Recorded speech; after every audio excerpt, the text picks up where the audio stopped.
Does not matter कि आप country की कौन सी साइड से बिलोंग करते हैं, north, east, south, west. It does not matter because आपकी एक्सेंट चाहे कहीं से भी हो, आपकी पब्लिक स्पीकिंग को इम्पैक्ट नहीं कर सकती। But there are so many people जिनके दिमाग में हमेशा ये सवाल चलता रहता है कि अगर मैं पब्लिक में बात करूं एंड अगर मेरी रीजनल डायलेक्ट बाहर आ गई तो क्या लोग मुझे जज करेंगे, क्या मेरा उन पर इम्पैक्ट कम हो जाएगा, क्या मैं अपने आप को एक्सप्रेस नहीं कर पाऊँगा। ये डाउट्स जो है न जाने कितने इंडियंस को रोक रहे हैं from taking over the stage and doing a brilliant job at it.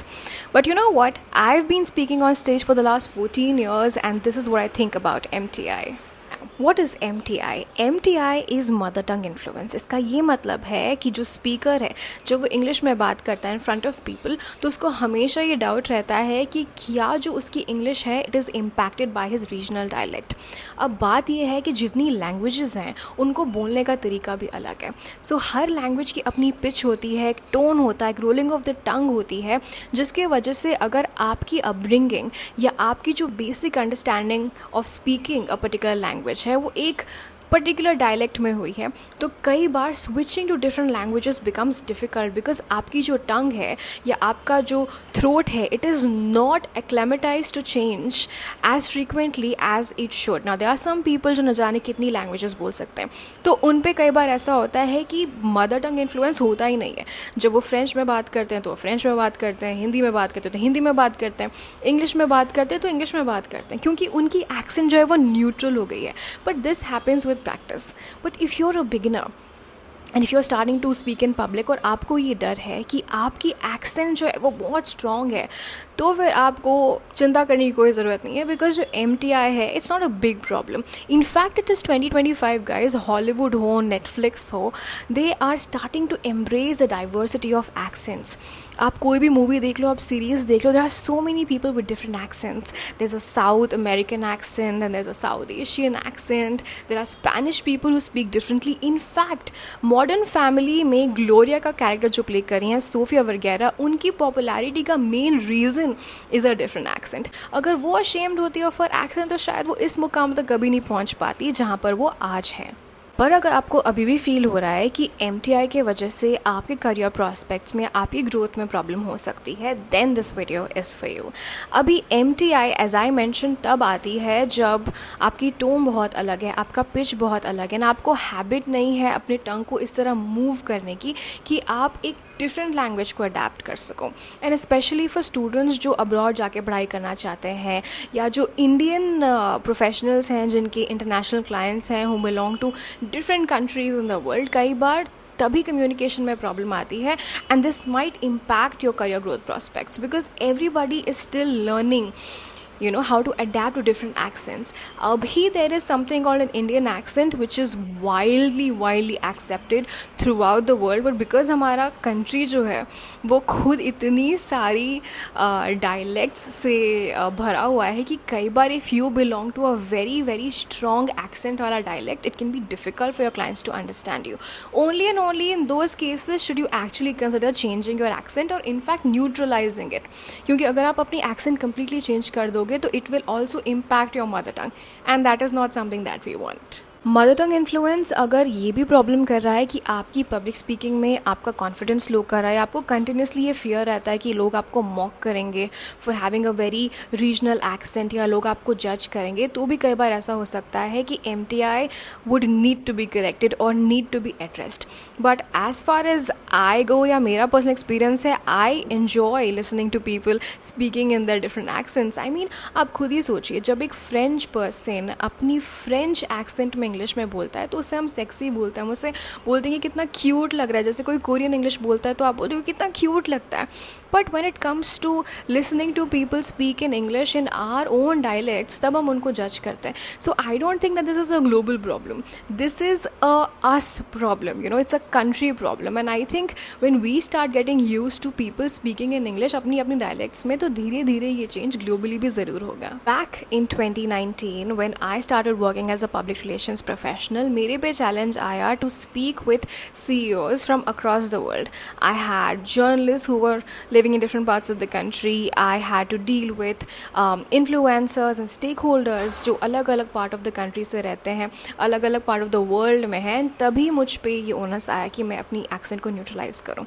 तो मेरी जर्नी शुरू हुई थी लॉकडाउन में, and these are all the things that I did to neutralize my accent. The first thing that I did was I followed a lot of international creators on YouTube and Instagram. Instagram में तो I don't think creators अपना बात करते हैं, but YouTube is a place where you will find a lot of creators जो long form content बनाते हैं in their specific language.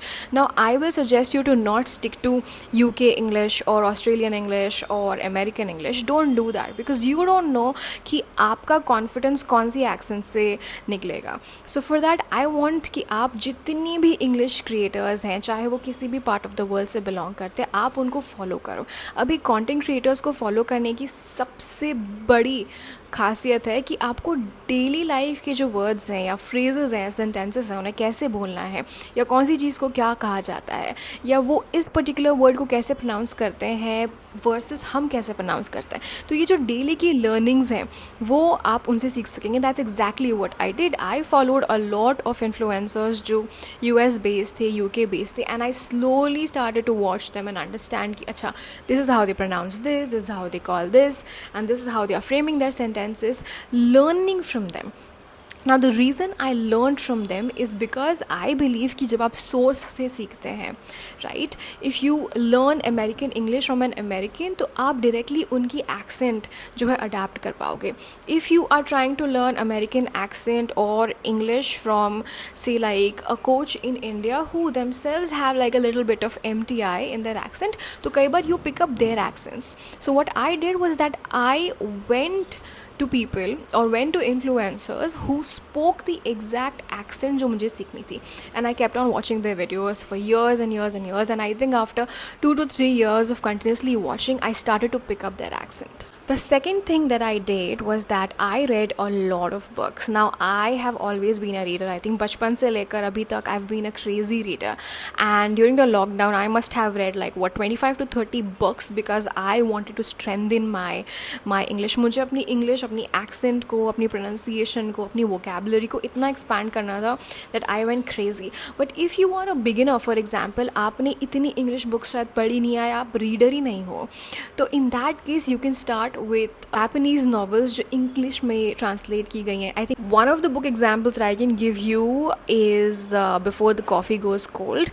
Now these are books जिनकी English बहुत simple है, it's very easy to understand, but it is an English that you can use for daily conversations. तो आप उससे start कीजिए and then you can move on to the English books because Indian authors भी बहुत बहुत complex English language use करते हैं अपने books में, and then you can move on to American authors or authors from around the world.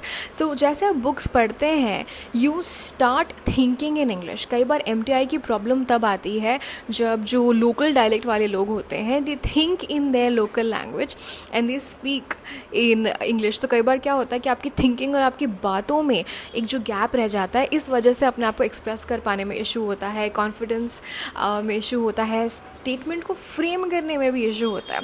So once you start reading in English you will also learn how to start thinking in English.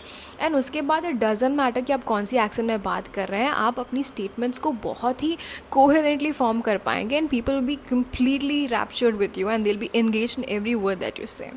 The last and the most important point is to record when you speak. कई बार क्या होता है कि हम जब बात कर रहे होते हैं suddenly लोगों से बात करना start कर देते हैं in a different accent and then they're also taken aback and you know they'll be like अरे why you speaking in this accent, why you pronouncing this like that, and उसकी वजह से कई बार बहुत discouragement हो जाती है. So if you want to learn and upgrade, I sometimes feel कि आपको ये जो पूरी जर्नी होती है वो थोड़ा सा पर्सनल लेवल पे करना चाहिए. सो आप अपने आप को रिकॉर्ड कर सकते हो बात करते हुए. You should listen to yourself, keep listening ताकि when you compare your pronunciations or the way you frame a sentence with the influencers that you are following, तो आपको पता चलेगा ओके मैं ये word को इस तरीके से बोलती हूँ या इस statement को इस तरीके से बोलती हूँ, maybe if I use this word that word, and ऐसे करते करते analysis आप pro हो जाओगे in utilizing your accent. It will take time.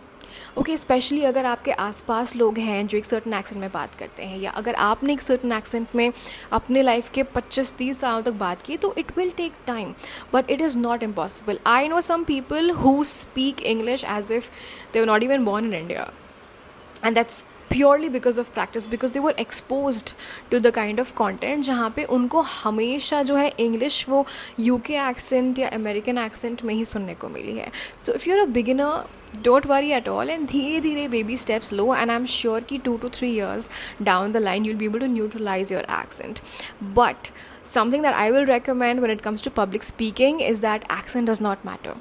क्योंकि पब्लिक स्पीकिंग कभी भी इंग्लिश से लिमिटेड नहीं होती है. लोग हिंदी में भी बहुत बढ़िया बात करते हैं, मराठी में बात करते हैं, डिफरेंट लैंग्वेजेस में बात करते हैं. Confidence is something that matters, right. आप मिस्टर मोदी को ही देख लीजिए, वो जब इंग्लिश बात करते हैं वो अपने स्टाइल से बात करते हैं और फिर भी लोग सुनते हैं, because he has that charm, he has that confidence, and that's exactly what we need to learn. If you like the video and the tips that I share, do not forget to like, subscribe, hit that bell notification so that you don't end up missing any of the videos जो मैं similar topics पे post करूँगी. And until then, bye bye.